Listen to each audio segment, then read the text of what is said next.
네, 슈팅스탁 2부 주식 썰전 시작합니다. 안녕하십니까, 김수연입니다. 2부 주식 썰전에서는 전문가와 함께 시장에서 놓쳐서는 안 되는 투자 포인트에 대해서 자세하게 이야기 나눠보고요. 여러분의 종목 고민 해결해드리는 종목 상담 순서가 기다리고 있습니다. 그리고 마지막으로는 전략주 AS와 새로운 전략주까지 준비되어 있으니까요. 오늘도 함께 하셔서 성공 투자에 밑거름 되시면 좋겠습니다. 네, 그럼 먼저 종목 상담 참여 방법부터 소개해드리겠습니다. 문자 샵 3772번으로 오늘 함께해 주실 전문가 단타장인 적어서 보내주시면 저희가 답장으로 입장 가능한 채팅방 링크를 보내드리고 있습니다. 또 포털 검색창에 슈팅스타 검색하시고 사이트 들어오시면 종목 상담 코너가 있습니다. 들어오셔서 종목의 이름, 매수하신 가격, 비중 올려주시면 저희가 방송 통해서 종목 고민도 해결해드리겠습니다. 또 종목 상담 채택되신 분들은 커피 쿠폰도 보내드리니까요. 두 가지 모두 얻어가 보시면 좋겠습니다. 네, 그럼 주식 썰전 오늘 함께할 전문가를 소개합니다.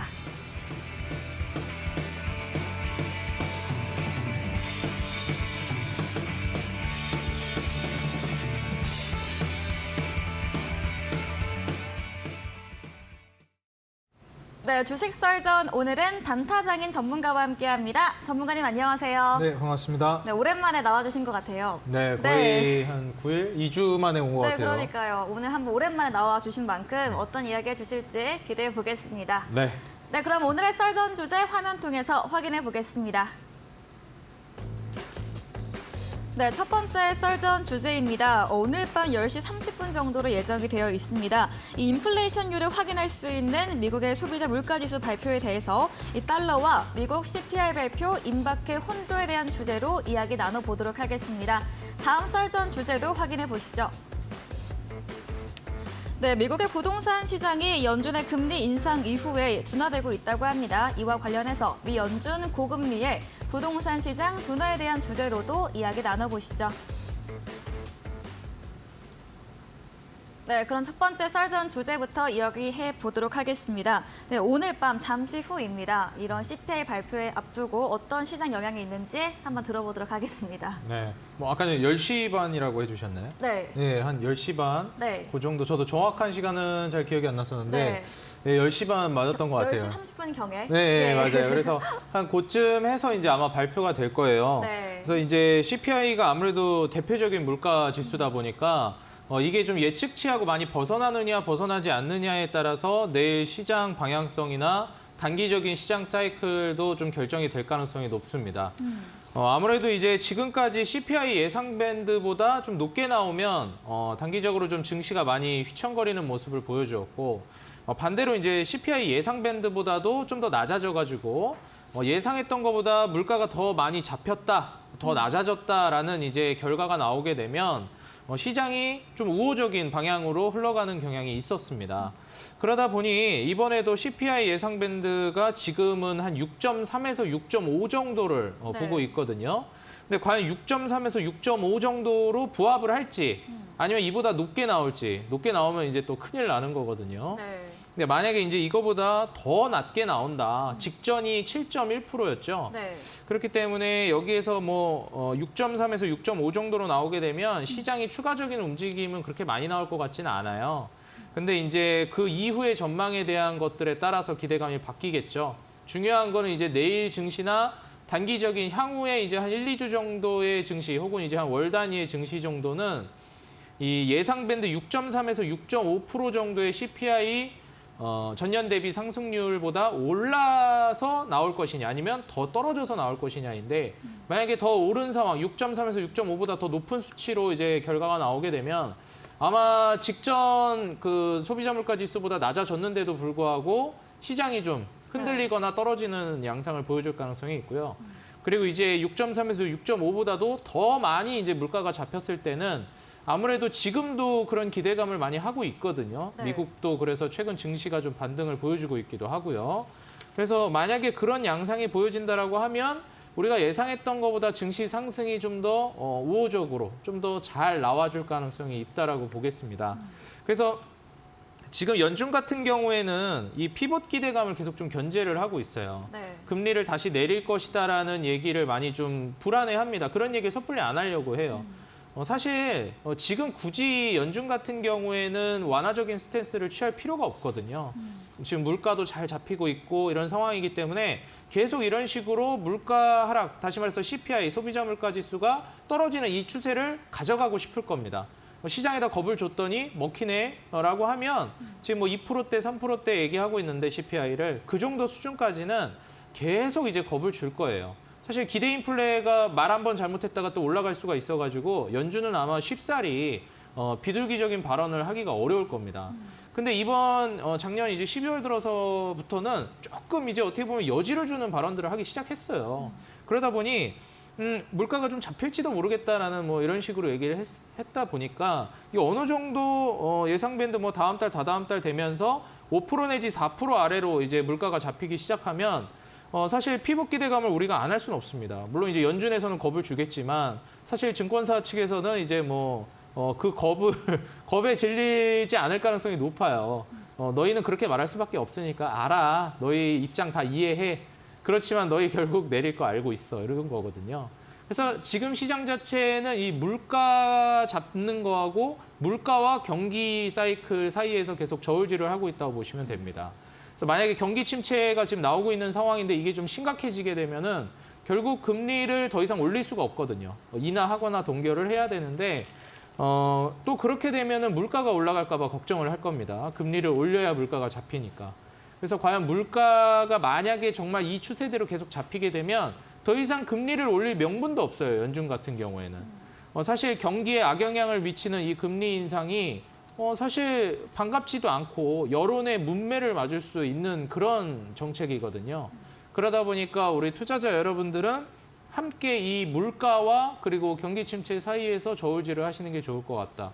지금 현재 기준금리 상단 밴드를 5에서 5.25 정도 보고 있는데 기준금리가 이 정도 가기 전에 먼저 선제적으로 CPI가 뭐 5%대 아래로 떨어진다고 하면 기준금리 더 이상 안 올릴 겁니다, 아마. 네. 그래서 동결을 좀 빨리 할 가능성도 있고 그래서 뭐 한 다음 달이나 다다음 달 정도에 만약에 CPI가 5% 아래로 떨어진다, 막 4%대로 안착하기 시작한다라고 하면 제가 봤을 때 뭐 2단계가 아니라 이제 뭐 한 단계씩만 올리거나 좀 쉬었다 가거나 동결을 하면서 이럴 가능성도 꽤 이제 높습니다. 그리고 지금 사실 소비도 그렇게 많이 죽지 않고 있어요. 우리나라 같은 경우에는 조금 타격을 입고 있긴 한데 네. 미국 같은 경우에는 아직까지 좀 소비도 탄탄하단 말이죠. 네. 그래서 경기가 뭐 그렇게 크게 힘들진 않다. 물론 위축은 됐지만 네. 이게 뭐 위기까지 가지는 않을 것 같다. 잘 이 침체가 올 수밖에 없는데 네. 이게 경착륙이냐 세게 부딪히냐 아래로 아니면은 이제 부드럽게 이제 소프트 랜딩 해가지고 잘 안착했다 다시 회복하느냐 이런 건데 네. 지금 미국 지금 상태로 봤을 때는 연착륙이 가능할 것처럼 보이거든요. 네. 그럼 사실 회복기도 굉장히 빠를 수가 있습니다. 좀 고용도 탄탄하고 있잖아요, 아직. 그렇죠. 네. 아직까지는 또 이제 고용도 탄탄하고 이러기 때문에 우리나라랑은 좀 온도차가 있어요. 네. 그러다 보니 우리나라는 미국처럼 저렇게 기준금리를 공격적으로 못 올리는 그쵸. 거거든요. 네. 미국하고는 좀 입장이 달라요. 네. 그래서 이런 좀 온도차가 있다 정도 시청자분들이 좀 인지를 하시면서 보면 좋을 것 같고 만약에 미국이 이런 식으로 좀 연착륙이 가능할 것 같다라고 하면 우리나라도 금리 인상을 굉장히 좀 보수적으로 할 가능성이 있습니다. 그렇죠. 뭐 한 3.5까지 이번에 올릴 것 같긴 해요. 네, 내일이죠, 벌써. 네, 내일인데 네. 벌써 내일은 일단 올릴 것 같긴 합니다. 네. 왜냐하면 우리나라 물가는 아직 안 잡혔어요. 네. 그래서 CPI가 잘 떨어지고 있다가 우리나라는 이게 좀 오르진 않았지만 멈춰버리다 보니까 이 부분은 좀 사실 걱정은 하긴 해야 돼요. 네. 낮춰야 되는데 아직 낮은 수준은 결코 아니거든요. 5%라는 게. 또 미국과의 격차가 더 커지고 있으니까. 그렇죠. 네. 그래서 아무래도 이제 미국이 나중에 물가가 우리나라보다 더 낮아지는 CPI가 그런 수준까지 가게 되면 그 부분은 또 이제 그때 가서 봐야 되겠지만 이제 물가 지표를 산정하는 게 미국이랑 우리나라가 또 다르기도 해요. 그래서 우리나라는 미국은 지금 7%고 이제 한 6%대까지 떨어지긴 하지만 우리나라는 5%니까 아직까지는 우리나라가 그래도 물가가 괜찮네. 미국보다 심하진 않네라고 생각할 수 있겠지만 네. 아까 말씀해 주셨듯이 소비적인 부분이나 이런 게 아직도 탄탄하고 우리나라는 좀 휘청하는데 네. 그런 부분도 있고 그리고 추가적으로 우리나라에는 유례적으로 전세라는 제도도 있잖아요. 네. 그래서 이 부동산에 들어가는 비용이나 이런 부분들도 물가에 반영하는 부분들이 좀 다르기 때문에 미국 같은 경우에는 이제 월세라든지 이런 부분들이 오르냐 떨어지냐에 따라서도 굉장히 이제 이 소비자 물가 지수에 영향을 많이 미치거든요. 네. 근데 우리나라는 이제 또 산정 방식이 조금씩 상이하다 보니 우리나라는 조금 더 물가를 지금 나오는 것보다 높게 잡아야 될 필요성은 있습니다.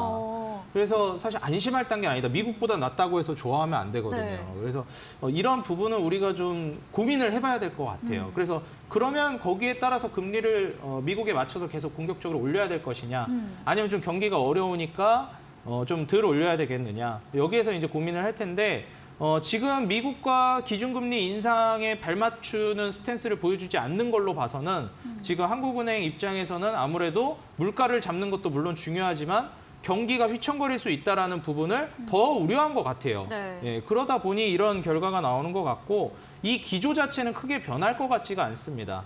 그래서 우리 투자자 여러분들은 올해 중순 정도가 됐을 때 제가 봤을 때는 분위기가 많이 전환될 것 같아요.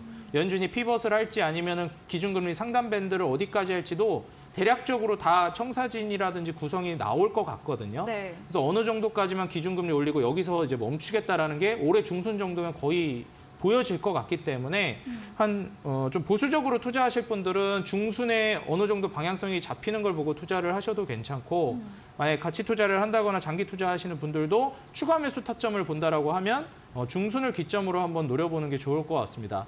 하지만 제가 말씀드리고 싶은 부분, 매집을 하시는 분들은 이런 걸 신경 쓰지 말고 그냥 꾸준하게 계속 정해진 날짜에 매집을 하는 게 훨씬 더 좋아요. 그래서 이걸 의식하면서 행동하기보다 매집은 하던 대로 계속 정해진 날짜에 매집을 하시는 게 좋겠다.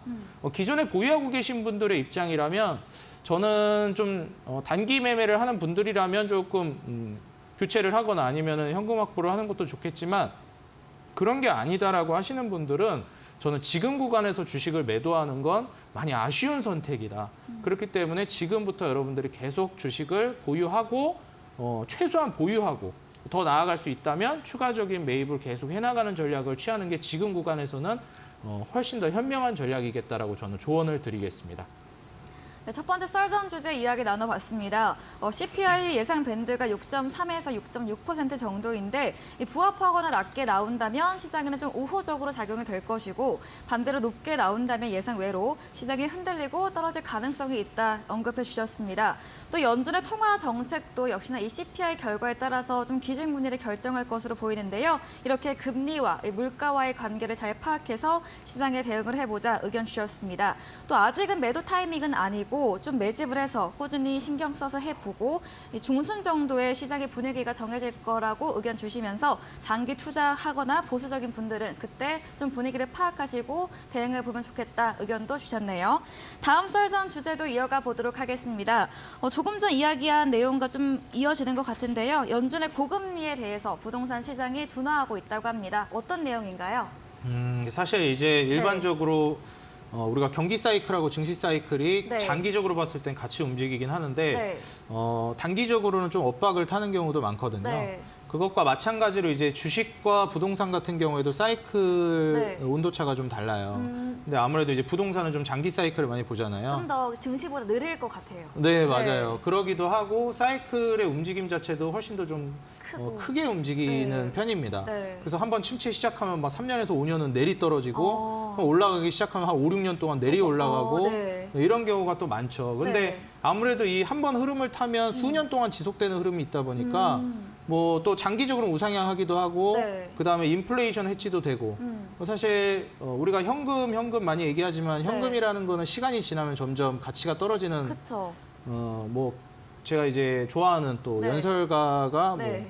뭐 캐시는 킹이다 뭐 이런 얘기를 반박하면서 이제 반박했구나. 예, 그래서 뭐 이제 현금은 쓰레기다. 정말요? 예. 킹에서 쓰레기까지. 네네. 그래서 캐시는 이제 쓰레기다라고 이제 얘기를 하거든요. 결국 네. 놔두면 쓰레기가 될 수밖에 없거든요. 자꾸 투자를 하고 해야 된다. 그렇죠. 네. 그래서 기본적으로 아무리 못해도 투자를 만약에 뭘 해야 될지 모르겠다 하면 네. 최소한 금으로 바꿔놔야 되거든요. 지금 금 가격 또 오르고 있잖아요. 그렇죠. 네. 금은 장기적으로 봤을 때 화폐는 가치를 잃지만 금은 최소한 지키기라도 하잖아요. 네. 그렇기 때문에 이런 부분들을 많이 하고 그게 아닌 분들은 일반적으로 또 이제 그 부동산으로 간다든지 네. 이렇게 많이 하고. 근데 우리 또 어르신, 저만 해도 저희 어머니 아버지 세대의 네. 또 생각이 뭐냐면 우리가 막 나라가 잘 살게 되고 막 발전할 때는 네. 금리가 높다 보니까 은행에 예적금 해가지고 이자율도 굉장히 셌단 말이죠. 네.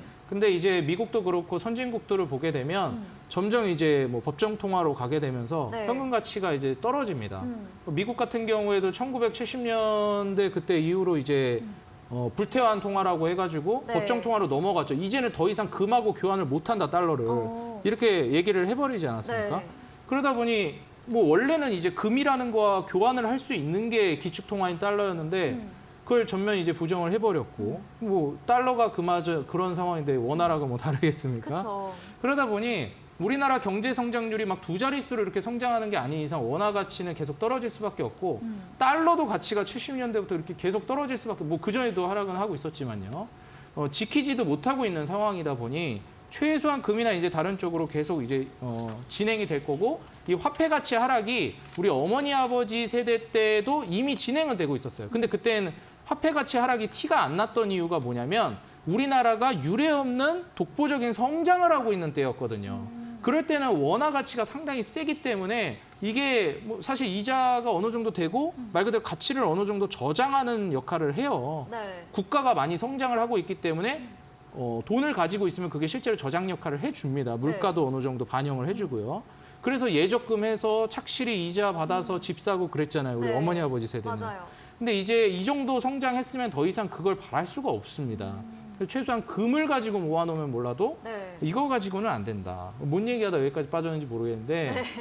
부동산 시장이나 주식 시장 이야기하다가 네, 그렇죠. 네. 그래서 사실 이제 부동산 사이클 같은 경우에 좀 깁니다. 그래서 부동산은 일반적으로 10년 사이클인데 네. 주식시장에서 10년 사이클은 굉장히 큰 사이클이잖아요. 그쵸. 그럼 위기가 터지고 호황이 터지는 그런 사이클로 10년을 보고 네. 일반적으로는 한 3년 정도 사이클을 주식시장에서는 보거든요. 오. 그래서 3년 사이클 주기로 봤을 때 부동산보다 훨씬 좀 더 자주 부동산 네. 한 번 돌 때 한 최소 두세 번 그쵸, 정도는 그렇겠네요. 순환이 도는 이런 흐름이 나와주고 네. 일반적으로 주식시장보다 증권시장보다 부동산 시장이 좀 후행적으로 움직이다 보니 네. 부동산 시장이 침체될 때 주식시장을 더 악영향을 미치는 경우도 많아요. 사실 이제 금리를 올리면서 즉각적으로 이제 증권시장이 좀 침체가 되고 증시도 좀 무너졌죠. 차트를 잠깐 볼까요? 네. 그래서 이제 차트를 보시게 되면 우리 투자자 여러분들이 이제 증시만 보시더라도 사실 어느 정도 이 흐름이 보이실 겁니다. 사실 이 업종 차트를 보시게 되면은 코스피 지수만 보더라도 이때부터 작년부터 재작년부터 해서 기준금리를 올리다 보니 딱 즉각적으로 움직임이 나오기 시작했어요. 그래서 기준금리를 올리는 이 시점부터 즉각적인 증시 하락이 나오기 시작했고 부동산은 그럼 즉각적인 하락이 나왔냐? 그렇지가 않아요. 네. 왜냐하면 부동산은 한번 계약하면 최소 전세도 막 2년이고 그쵸. 이런데 네. 뭐 당장 막 이사 가고 이러진 않잖아요. 네. 근데 주식은 당장 팔 수 있단 말이에요. 그래서 황금성이 좋다 보니까 이런 식으로 즉각적으로 영향을 많이 받습니다. 먼저 선제적으로 떨어졌는데 부동산은 솔직히 작년까지만 해도 굉장히 좀 불꽃을 튀기다가 작년 한 초중순부터 이제 좀 하락세를 띄었습니다. 네. 이런 상황을 놓고 봤을 때 부동산이 침체됐을 때 문제가 뭐냐면 부동산을 솔직히 내 현금 가지고 사는 사람이 누가 있겠어요. 없죠. 다들 레버리지, 대출하고, 대출 네. 껴서 하잖아요. 그러면은 대출이자가 올라갑니다. 그럴 때 대출이자가 올라가면 사실 부동산이 눈 뜨고 일어나면 몇 천만 원씩 올라가니까 네. 겁먹어서 공포로 매수를 하거든요. 공포에 매도를 하는 게 아니고. 그렇죠. 내가 지금 사지 않으면 더 오를 거야. 그렇죠. 이런 생긴 심리 때문에. 맞아요. 그 네. 이제 젊은 세대가 그러죠. 나이 네. 드신 분들은 지금 사면 큰일 난다. 기다려라. 어차피 떨어진다. 네. 사이클 온다. 너 인생 살면서 어차피 전세 살면서 버티면 떨어지는 구간 또 오니까 걱정하지 말고 기다려라 하는데 네. 경험이 없는 이제 신세대들은 그쵸. 겁먹고 사죠. 연글 투자하고. 그렇죠. 네. 그러다 보니까 이제 이렇게 투자를 하고 있어요. 예를 들어 부동산도 하고 주식도 하고 있는데 네. 부동산 이제 대출 금리가 올라가다 보면 이자가 이제 월급으로는 감당이 안 되는 수준이 옵니다. 그렇죠. 몇 배가 늘어버리니까. 그렇죠. 네. 저 지금 제 주변에도 이자를 뭐 100만 원 이렇게 막 다달이 나가다가 뭐 네. 200, 250, 막 300으로 가니까 네. 사실 일반적인 서민들 수준에서 한 40% 정도 월급에서 이제 감당을 네. 하다가 네. 그게 이제 뭐 70%, 80%까지 가버리게 되면 네. 문제가 심각해지는 그렇죠. 거잖아요. 힘들죠. 그러면 그때 이제 원금이나 이자를 빨리 갚아버리거나 이자 원금을 빨리 내려서 이자를 나가는 금액 자체를 줄이려고 하거든요. 네. 근데 거기서 가장 먼저 건드는 게 증권시장이에요. 다시 말해서 내가 주식 투자를 한 5천만 원 하고 있었으면 네. 부동산 대출이 한 2억이 있고 네. 그런 하고 있던 주식 투자 바로 빼가지고 바로 부동산. 5천만 원 갚아버려서 이자를 낮춘단 말이에요. 네. 이게 일반적인 사람 심리가 그래요. 그쵸. 왜냐면 저도 그랬거든요. 네, 쉽게 뺄 수 있으니까. 그렇죠. 바로 네. 빼서 일단 다달이 나가는 이자부터 줄여야 되겠다는 생각이 안 들 수가 없거든요. 네. 금리 계속 올리고 있으니까. 그래서 주식시장에서 돈을 뺍니다. 그럼 보면 어쩌죠? 일단 발 빠른 사람들은 지금 차트를 보시면 그래서 기준금리를 올리기 시작할 때 어떻게 했어요? 증권시장에서 돈을 바로 빼기 시작하는 거예요. 그냥 즉각적으로 빼버립니다. 물론 이제 주식시장이 선반영을 하기 때문에 그래서 뺀 것도 있겠지만. 네. 그러고 이제 쭉 빼서 진행을 하다가 이게 빠질 때쯤엔 어떻게 되죠? 부동산 시장이 침체되고 있어요. 지금 이렇게 주식시장이 쭉 빠진 이 상황에서는. 거의 저점에 왔을 때는. 그렇죠. 네. 이때는 뭐 사실 이제 부동산이 경매로 넘어가고 지금 그런 경우가 많죠. 네. 급매물이 나오고 극급매가 나오고 초급매. 그리고 경매 물량이 터지기 시작합니다. 네. 말 그대로 그냥 항상 이제 자산보다 부채가 우선하거든요. 그래서 자산을 아무리 소유하고 있어도 부채를 못 갚으면 바로 자산을 그냥 매각시켜버리고 부채를 갚는 게 먼저이기 때문에 금융시장에서는 부채가 제일 순위 우선한다라는 거를 인지하셔야 돼요.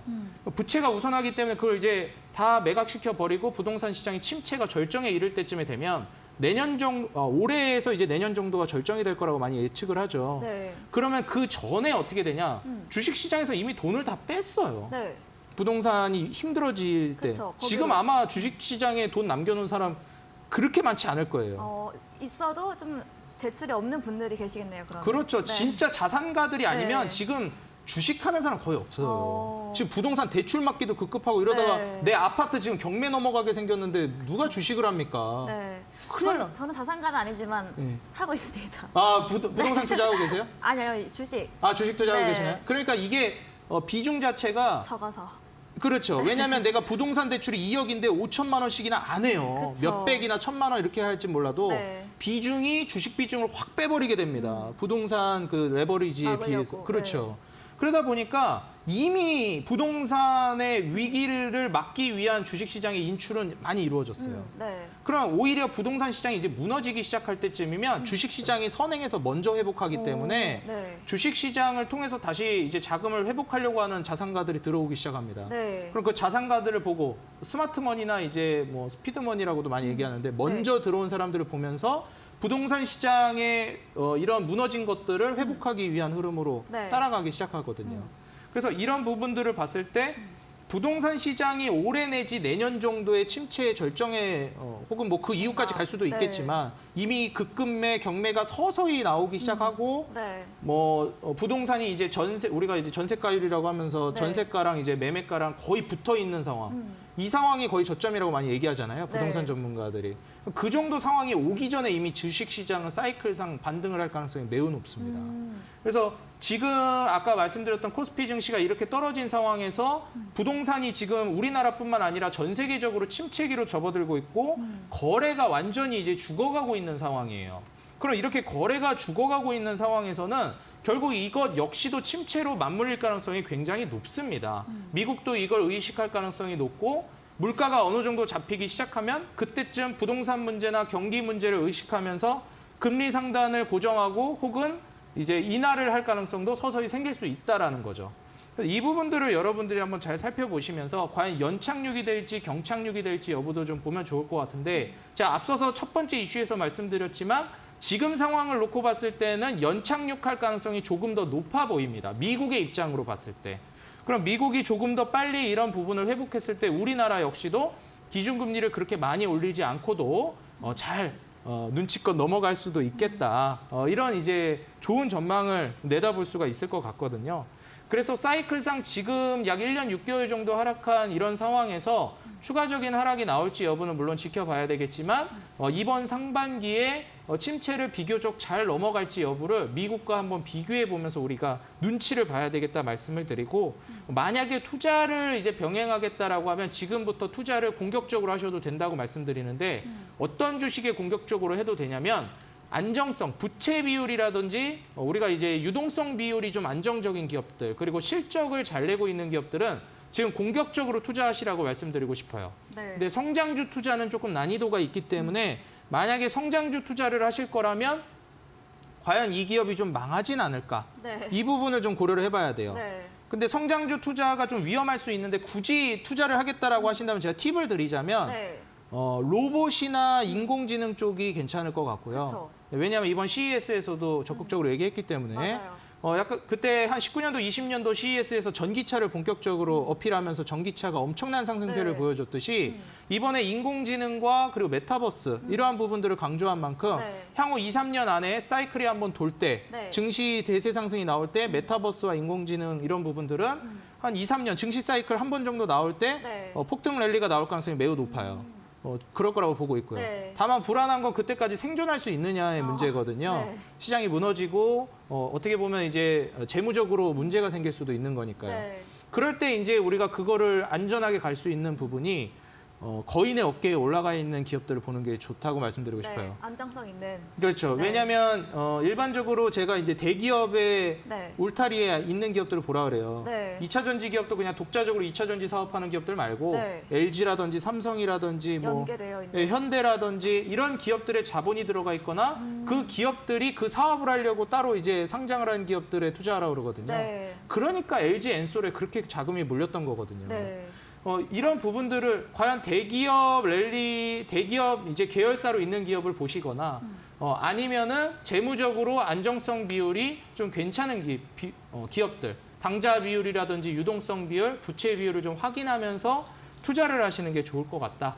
이렇게 말씀드리고 실적 대비 재무 저평가, 지금 순이익을 잘 내고 있는 기업들은 여러분들이 좀 공격적인 투자를 감행해봐도 좋을 것 같다라고 말씀드리겠습니다. 네, 좀 거시적으로 이야기해 주셨는데요. 이 금리 인상 흐름에 대해서 부동산 시장은 더 느리게, 더 크게 반영을 하는데 부동산이 침체기 때는 또 반대로 주식시장은 선반영되면서 다시 상승 추세를 탄다 언급해 주셨고요. 그렇기 때문에 지금은 좀 공격적으로 투자를 해보되 안정성 있고 부채가 적고 실적이 잘 나오는 기업들, 또 성장주로는 최근 CES에서 주목받았던 로봇이나 AI, 메타 관련주들을 집중해서 대응해 보자라고 정리해 주셨습니다. 저희 잠시 후 9시부터 무료 온라인 공개 방송이 예정되어 있습니다. 오늘은 단타장인 전문가님께서 지금이 딱 본격적인 저평가주 발굴에 대한 주제로 이야기해 주신다고 하니까요. 잠시 후 9시부터 포털 검색창에 슈팅스타 검색하시고요. 이 사이트에 들어오시면 단타장인 전문가님 사진 바로 아래 방송 입장 가능한 버튼이 있습니다. 참여해 보시고요. 저희 방송 후반부에 전략주 힌트를 제시해 드리고 있습니다. 힌트를 들어보시고 정답을 아시는 분들 무료 온라인 공개 방송 들어오셔서 채팅창에 남겨주시면 커피 쿠폰까지 함께 보내드리겠습니다. 네, 그럼 오늘 쌀전 주제 화면톡에서 정리해보고 오겠습니다.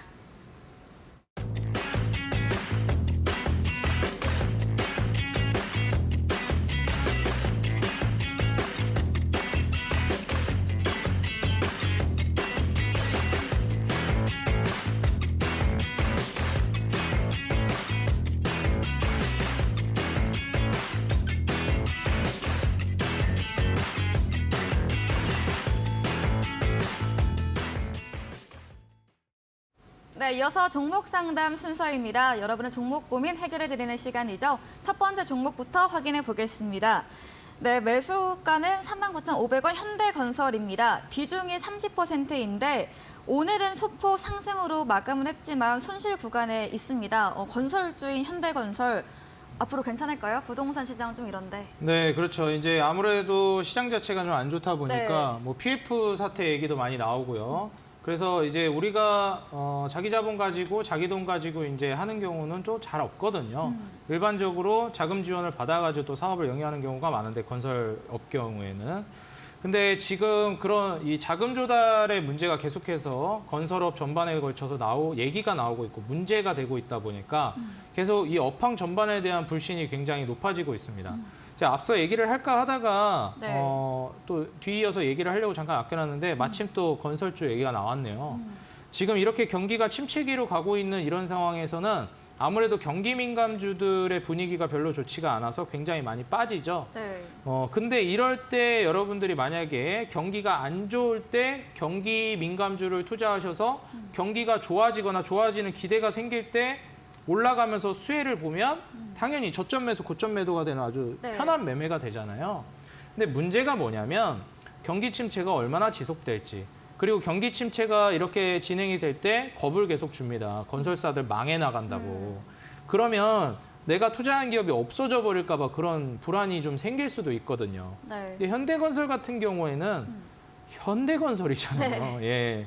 쉽게 그렇게 되진 않습니다. 네. 그래서 사실 현대그룹에 있는 지금 HDC 현대산업개발도 한번 타격을 엄청 받았었죠. 그때 뭐 광주 사태라든지 이런 얘기들도 나오면서 엄청나게 무너졌고 지금도 무너져 있는 상황인데 그렇게 쉽게 이게 기업이 사라지거나 그러기는 어렵습니다. 네. 이 현대 아이파크 아파트 만드는 기업이죠. 네. 그래서 아파트 공급이 많아질 것이다라는 얘기가 나오면서 아파트 공급 그 사업을 많이 하는 현대산업개발 또 투자하신 분들도 있었을 텐데 많이 이제 무너져 버렸습니다. 주가 자체가 또 네. 이슈가 터지고 작년 연초에 또 이제 그 사고 터지고 이러다 보니까요. 근데 이런 부분들은 오히려 이제 저가 매수를 할 수 있는 기회가 될 수 있겠죠. 현대라는 그늘 아래서 말 그대로 망하지만 않으면 돼요. 돈만 잘 벌고 있고.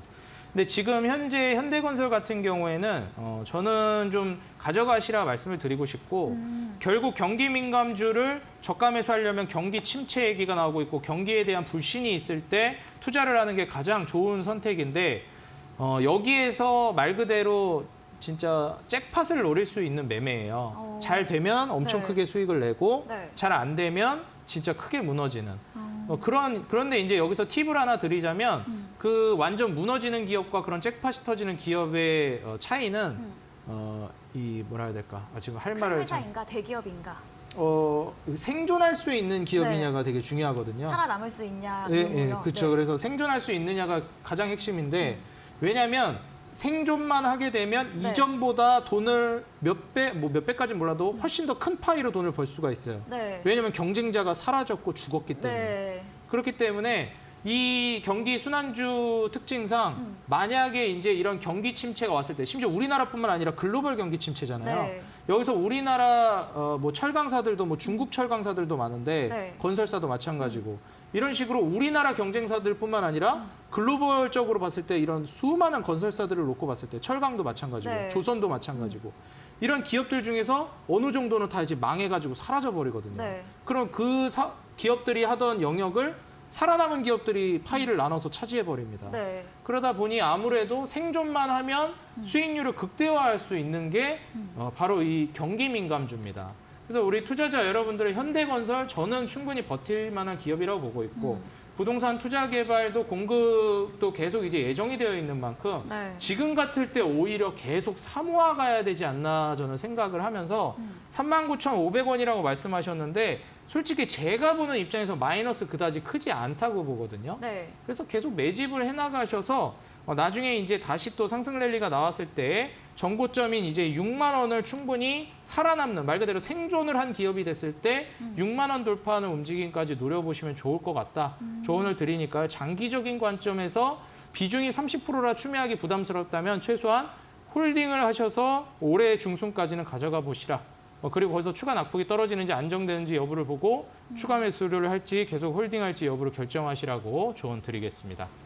네, 현재는 좀 부동산 경기 침체 그리고 글로벌적으로 경기 침체 구간이어서 저점 구간에 있지만 이제 다시 경기가 회복을 하고 부동산 투자 개발 공급이 더 늘어나면 그만큼 경쟁사로 사라진 만큼 더 많은 수익을 낼 수 있다 의견 주시면서 계속해서 매집을 해보자 상승 랠리로 전고점 6만 원까지 돌파할 수 있다라고 의견 주셨습니다. 네, 이렇게 AS 맞춰보도록 하겠습니다. 저희는 다음 코너 포트폴리오 AS 시간으로 돌아오겠습니다.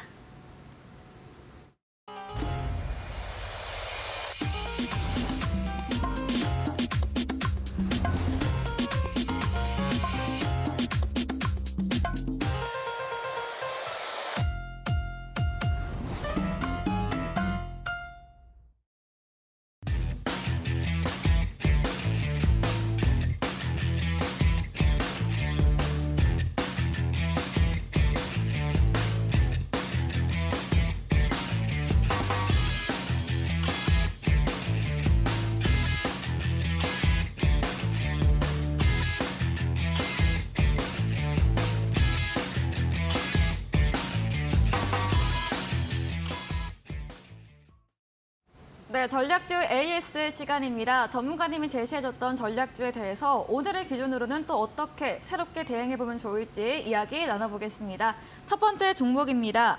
지난달 16일에 매수 들어간 휴마시스입니다. 매수가 17,750원이고요. 오늘 좀 소폭 내렸지만 여전히 수익권에 있습니다. 또 수익률도 12% 넘게 달성을 했는데 최근에 좀 경영권 분쟁 이슈도 있었죠. 네. 이 휴마시스 앞으로는 또 어떤 전략 세워볼 수 있을까요? 좀 이벤트가 좀 있었습니다. 네. 그래서 주가가 한번 쭉 미끄러지는 모습을 보여줬는데 네. 아무래도 지금 중국 관련해서 얘기가 많이 나오고 있는 게 이 코로나 얘기가 많이 나오고 있거든요. 네. 그래서 사실 지금 소비라든지 이런 회복을 할 수 있을 만한 가장 주요한 요건 중에 하나가 네. 이 중국인들이 와서 여행을 와서 소비를 해주는 게 굉장히 주요한데 네. 아직까지는 일본 관광객들의 소비만 살아났지 중국 관광객들의 소비는 아직 이렇다 할 만큼 살아나지 못했어요. 네. 뭐 다들 알고 계시고 우리 앵커님도 아시겠지만 네. 코로나 문제가 아직 풀리지 마무리가 안 않았어요. 왔기 때문에 네, 비자 발급도 중단이 되고. 그렇죠. 그러다 보니 또 중국인들 뿔났잖아요. 네. 근데 제가 지난번에 이거 걱정하지 말라 그랬잖아요. 네. 한알령 뭐 그쵸. 이렇게 걱정하시는 분들이 있던데 네. 이게 일본한테도 그랬대요. 일본도 불매운동하자고 중국인들이. 네. 왜냐면 일본도 이제 그 막 잘 안 들여보내주고 이러니까. 네, 되게 배척을 하네요. 네, 그리고 뭐 사실 이거는 제가 봤을 때는 나 빨리 놀고 싶은데 지금 왜 막아? 막 이런. 제가 봤을 때는 요 정도 수준 아닌가? 네. 나 빨리 돈 쓰고 싶은데 왜 막냐고 진짜 나 기분 상할라 그래? 이런 느낌. 네. 진짜 감정 상하는 게 아니라 또 이제 좀 우리가 좀 아무래도 좀 코로나 민감한 문제잖아. 네. 잠깐 살짝 좀 삐졌군요. 좀 네. 조심했어. 왜 그래? 화 풀어 이러면 네. 알았어 하면서 이제 와가지고 돈 쓸 것 같은 그런 네. 정도 느낌. 네. 네, 그래서 크게 무리해서 이제 걱정은 하지 말라고 말씀드렸고 결국 이제 해칭을 할 수 있는 게 지금 코로나 진단 키트라든지 아니면은 여기에 더불어서 뭐 해열제, 감기약 뭐 이런 부분들 관련된 이제 진단 키트나 약들이 소비가 좀 늘어날 가능성이 있죠. 네. 그게 늘어난다라는 거는 리오프닝 관련주가 떨어진다라는 걸 의미하죠. 지금 당장 의미가 기대할 수가 없는 부분이니까. 그래서 이게 계속 맞물려 가요. 그래서 예를 들어서 휴마시스나 아니면 뭐 다른 제약 바이오나 진단 키트가 올라가면 리오프닝이 떨어지고 네. 리오프닝이 올라가는 여건이 만들어지면 이런 제약 바이오나 진단 키트가 반대로 떨어지겠죠. 네. 그래서 여러분들이 올라갈 때 매도하고 떨어지면 뭐 이제 그 다음 거 떨어지면 그거 더 사고 이러시면 돼요. 지금은 또 코로나가 득세하고 있는 상황이니까 중국인 관광객들을 중심으로 그러면 코로나 관련된 종목들이 올라가고 있으니까 그런 종목들 수익을 내면 되는 거고 반대로 리오프닝이 빠지고 있으니까 그런 거 사시면 되는 거예요. 그래서 뭐 어떤 게 좀 빠지고 있나를 보고 리오프닝주 오히려 담으시면 되고요.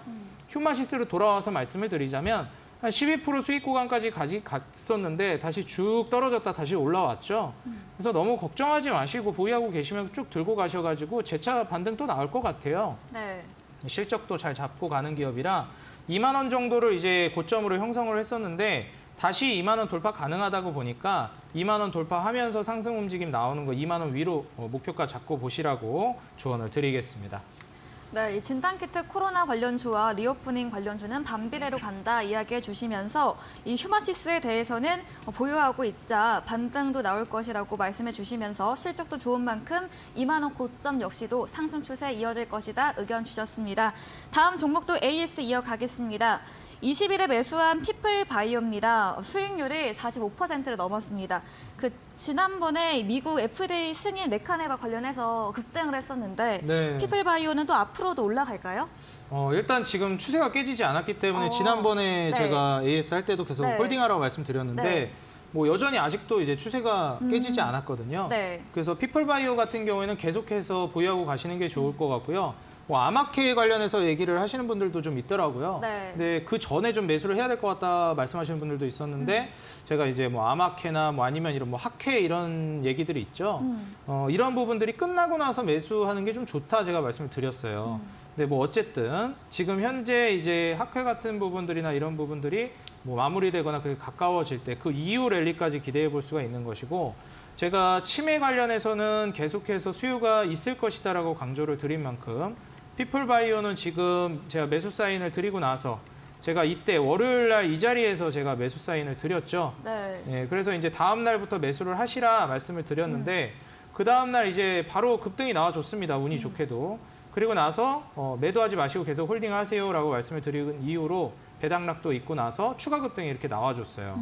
그리고 쭉쭉 급등이 나오면서 약 이제 뭐 19,000원대까지 상승이 나왔죠. 그러면서 한 45% 정도 수익률이 나와주었는데 네. 지금 고점 대비해서 좀 떨어지긴 했는데 일봉상 20선도 이탈을 안 했고 이때 박스권 상단 부분 가격대가 지금 한 16,000원 정도죠. 16,000원도 지금 이탈을 안 했기 때문에 굳이 매도하실 필요는 없을 것 같아요.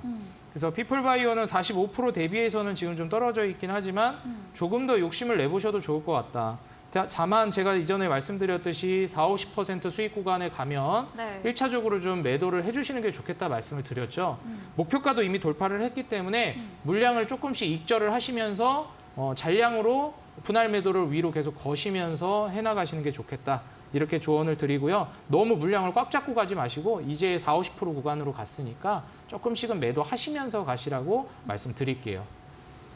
네, 1차 목표 수익률 달성하고 현재는 보유하시면서 분할 매도로 의견 주셨습니다. 이 암학회와 치매 관련해서 수요가 계속해서 있을 거기 때문에 피플바이오 역시나 계속해서 보유 의견 주셨습니다. 다음 종목입니다. 29일에 매수한 GKL입니다. 매수가 18,950원이고요. 오늘 좀 크게 조정을 받았습니다. 리오프닝 관련 주인데 GKL 올라갈까요? 일단 그래가지고 오늘 조정이 많이 나와가지고 네. 들고 왔거든요. 네. 그래서 제가 아까 전에도 잠깐 언급했죠. 네. 이렇게 코로나 이런 상황이 계속 득세를 하면은 반대로 리오프닝이 또 이제 한 번씩 네. 꺾일 것이다. 네. 근데 꺾일 때 그때 겁먹으시면 안 되고 이럴 때 오히려 강하게 베팅해야 됩니다. 왜냐면 결국 올 거기 때문에. 네. 예, 한알령 뭐 언제까지 합니까 그걸. 그래서 여러분들이 지금 GKL 같은 경우에도 제가 솔직히 이때도 워낙에 잘 가고 있었잖아요. GKL이 계속 강세였어요. 네. 제가 추천을 드리고도 계속 추세 깨지지 않고 우상향을 하고 있었는데 이번에 한번 조정이 강하게 나왔습니다. 그래서 이때 한번 거래량을 동반한 하락이 나왔을 때 여러분들이 매수를 접근해 보면 더 좋을 것 같고 한 3% 정도 수익 구간까지는 갔었는데 우리가 뭐 3% 수익 내려고 들어간 건 아니잖아요. 그러다 보니까 지금 전고점 부근 저항 맞고 이제 떨어진 건데 여기에서 어디까지 떨어질지는 좀 지켜봐야 되겠지만 여기서부터 이제 서서히 좀 더 추매를 하거나 매수 안 하신 분들은 좀 담아 나가시라고 말씀을 드리고 결국 중국인 관광객들이 왔을 때 지금 용산의 드래곤시티에도 GKL이 입점해서 세븐럭 카지노가 지금 또 장사가 굉장히 잘 될 걸로 기대가 되고 있는 상황이니 네. 여러분들은 또 이 카지노 쪽 GKL은 지금 조정 나올 때 여러분들이 좀 담아 나가시라 말씀을 드리고 보유하신 분들은 당연히 홀딩해서 목표가 위로 보라고 조언 드릴게요. 네, 마지막 AS 종목 GKL에 대해서는 오늘 조정이 나왔지만 오히려 매수의 기회다. 한알령은 오래 가지 못하고 또 신규 카지노 사업에 대한 수혜도 있는 만큼 계속해서 추가 매수로 담아가자 상방 열려 있다고 보유 의견 주셨습니다.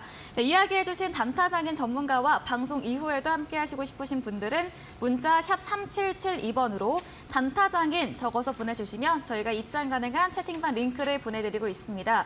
그리고 화면 하단에 QR코드 보이시죠? 휴대폰 카메라 찍으시면 바로 입장 가능하니까요. 들어오셔서 전문가님과 시장과 종목에 대한 이야기 나눠보시면 좋겠습니다. 저희 잠시 후 9시부터는 단타장인 전문가님께서 무료 온라인 공개 방송도 준비하고 있다고 하십니다. 오늘 어떤 주제로 이야기해 주실까요? 일단 아까 전에 현대건설 얘기하면서 경기 민감주, 네. 순환주도 네. 얘기를 했거든요. 사실 경기 사이클에 민감하게 반응하는 게 이제 경기 순환주죠. 뭐 우리가 이제 경기가 침체되면 많이 소비가 줄어드는 건설이라든지 아니면 뭐 자동차라든지 조선 이런 쪽이죠. 철강, 뭐 시멘트 이런 쪽인데 제가 오늘 준비해온 기업은 이제 철강주입니다. 아마 이제 철강주가 굉장히 좀 어려운 국면을 지나고 있는 상황인데 그럼에도 불구하고 경기가 침체되고 있는 와중에도 실적이 너무 잘 나오고 있는 그런 이제 철강 분야가 있습니다. 네. 철강도 이제 뭐 강관이 있고 열연강판, 냉연강판, 뭐 후판 이런 종류가 굉장히 많아요. 뭐 얇게 핀 이런 이렇게 널쩍한 철강도 있고 이렇게 봉 형태로 관 형태로 되어 있는 이런 동그란 철강도 있고요. 다 쓰임새가 다르잖아요. 근데 일반적으로 이런 판으로 되어 있는 거는 뭐 자동차나 아니면 배 같은 조선에 쓰이는 거고 이렇게 통 형태로 되어 있는 거는 뭔가 이제 이어주는, 연결해주는, 흘려보내주는 거를 사용할 때 많이 사용을 합니다. 그래서 가스관을 할 때나 아니면 파이프라인을 건설할 때 이런 강관이 많이 쓰이는데 이 강관 수요가 엄청 올라갔어요. 최근에 이제 에너지 대란이다 해서 에너지 가격도 엄청 널뛰기를 많이 하기도 했고 지금 러시아와 그리고 이제 다른 타 국가들 유럽 쪽이나 미국 쪽에 계속 힘겨루기, 견제가 계속되고 있잖아요. 상한제도 막 계속 얘기하고 있고. 그러다 보니 이 에너지를 흘려보내는 이 강관 수요가 엄청나게 늘어났습니다. 그래서 여기에 관련된 종목을 준비를 했고 실적이 지금 경기 민감주라는 그 이유 때문에 너무나도 과도하게 무너져 있는데 지금 실적이 말도 안 되게 좋게 계속 나오고 있어요. 그래서 경기 침체가 무색할 정도의 실적을 내고 있는 철강 산업. 오히려 시장과 그리고 전망의 악조건을 예상하면서 떨어진 어떻게 보면 억지로 좀 까임을 당하고 있는, 억가당하고 있는 그런 이제 섹터거든요. 그래서 이 종목 여러분들 오늘 온라인 공개 방송에서 알려드릴 테니까 오셔서 꼭 챙겨가시기 바라겠습니다. 네, 잠시 후 9시에 이어지는 무료 온라인 공개 방송에서 경기 민감주에 대해서 특히 철강주에 대한 주제로 자세히 이야기해 주신다고 합니다. 실적 잘 나오고 저평가인 종목에 대해서 공개한다고 하니까요. 참여해 보시면 좋겠습니다. 저희는 도전 상한가 코너로 돌아오겠습니다.